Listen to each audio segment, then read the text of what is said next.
Selamat siang. Di sini saya Julianti Tanjung dengan NIM 422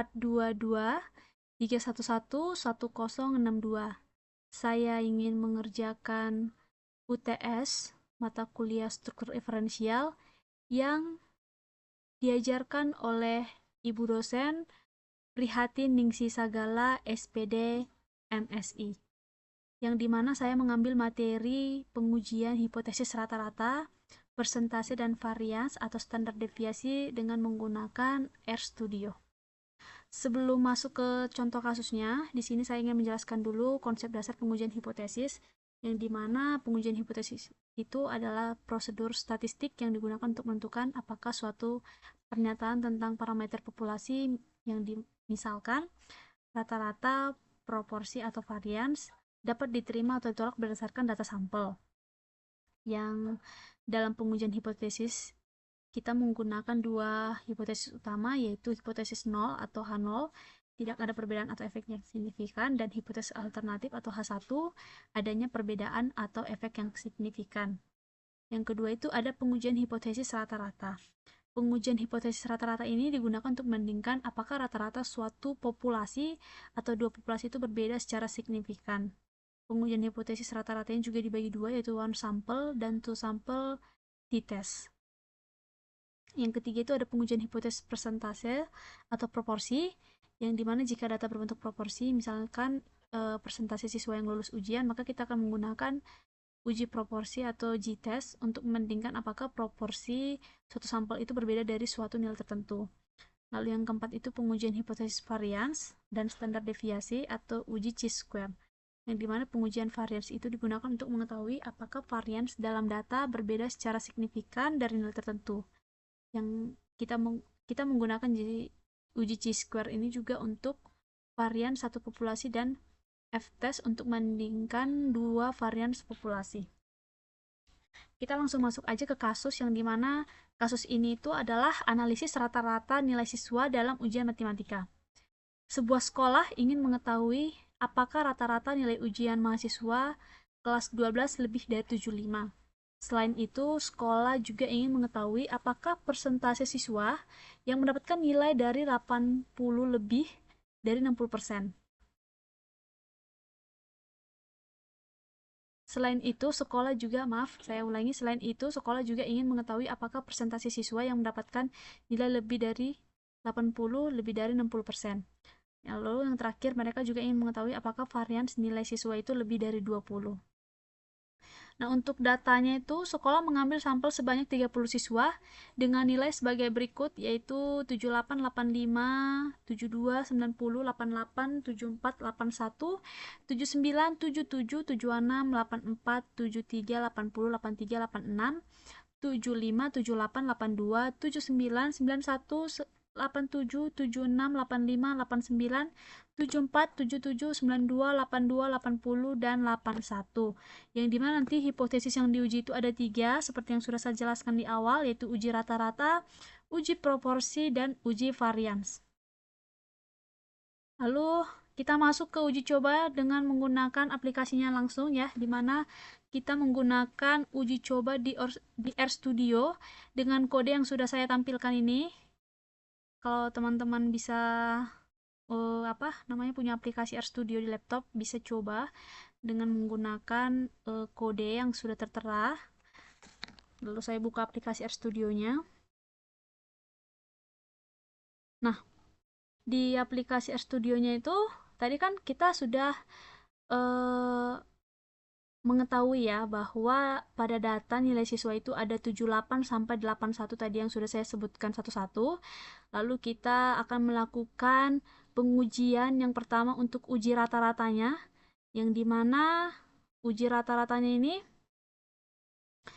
untuk p-value-nya itu 8,13, lalu untuk t-nya itu 5,99 yang ini.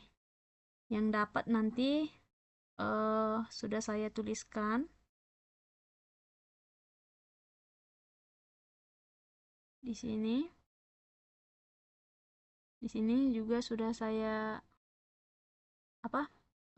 tampilkan juga hasil outputnya. Lalu juga di sini ini untuk pengujian one sample t-testnya ya. Lalu di sini ada uji proporsi. Lalu di sini ada uji varians. Nah, ketiganya kan sudah diuji, maka dari hasil yang sudah kita uji itu nanti akan kita dapatkan uji rata-ratanya untuk one sample t-testnya itu, untuk tes statistiknya itu 5,99. Sini akan kita cocokkan.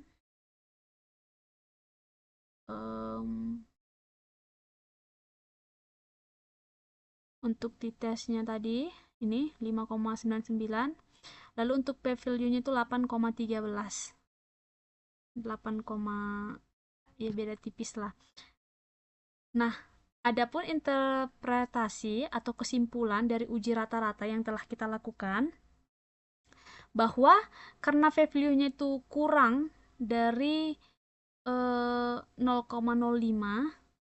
maka kita tolak H0. Yang berarti rata-rata nilai siswa itu lebih dari 75 secara signifikan. Atau dengan kata lain bahwa siswa kelas 12 itu secara umum memiliki nilai rata-rata yang lebih dari atau lebih tinggi dari 75 dalam ujian matematika. Nah,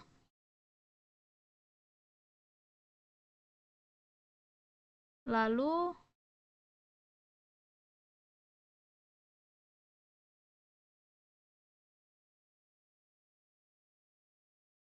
ini 8,13 ini itu sama aja dengan 0,00000, nolnya itu ini sebanyak 1, 2, 3, 4, 5, 6, 7. Jadi ada 0,0008. Jadi nanti jangan teman-teman pikir 8,14 ya. Itu 8,14 itu dikali 10 pangkat minus 7 yang artinya 0,0000 sebanyak 7 kali 7 sebanyak 7 kali baru 814. Jadi 0,00000814. Itu kan artinya dia kurang dari 0,05 ya. Lalu kita masuk ke 2, yaitu uji proporsi ya.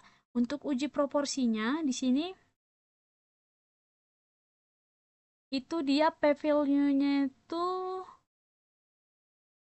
0,8682 dan x-square itu 1,25 ya. Berarti di sini dapat disimpulkan bahwa karena tadi p-value-nya itu 0,86 itu lebih dari 0,05, maka juga kita gagal menolak H0. Kita gagal menolak H0 yang artinya tidak cukup bukti untuk menyimpulkan bahwa proporsi siswa dengan nilai lebih dari 80, lebih dari 60%. Atau dengan kata lain, kemungkinan besar itu kurang dari 60% siswa yang mendapatkan nilai lebih dari 80, yang dimana sekolah mungkin perlu melihat lebih lanjut apakah nilai-nilai tinggi hanya dicapai oleh sebagian kecil siswa atau jika masih banyak siswa yang mendapat nilai lebih rendah. Lalu untuk yang ketiga itu ada uji varians atau chi-square test, yang dimana jika kita masukkan ya kodenya tadi ke aplikasi tersebut, itu akan didapatkan bahwa untuk chi-square test statistiknya itu 45,57 dan p-value itu 0,02, yang di sini sudah saya simpulkan. Untuk chi-square statistiknya itu 45,57 dan p-value itu 0,02, maka interpretasinya itu karena p-value-nya itu kurang dari 0,05, maka kita menolak H0, yang dimana ini berarti varians nilai siswa lebih dari 20 secara signifikan, atau nilai siswa itu cukup bervariasi, ada yang mendapat nilai tinggi dan ada yang mendapatkan nilai rendah. Dan di sini jika sekolah menginginkan distribusi nilai lebih merata, mereka mungkin perlu mengevaluasi metode pembelajaran atau memberikan bantuan tambahan kepada siswa yang kurang paham. Nah, dengan ini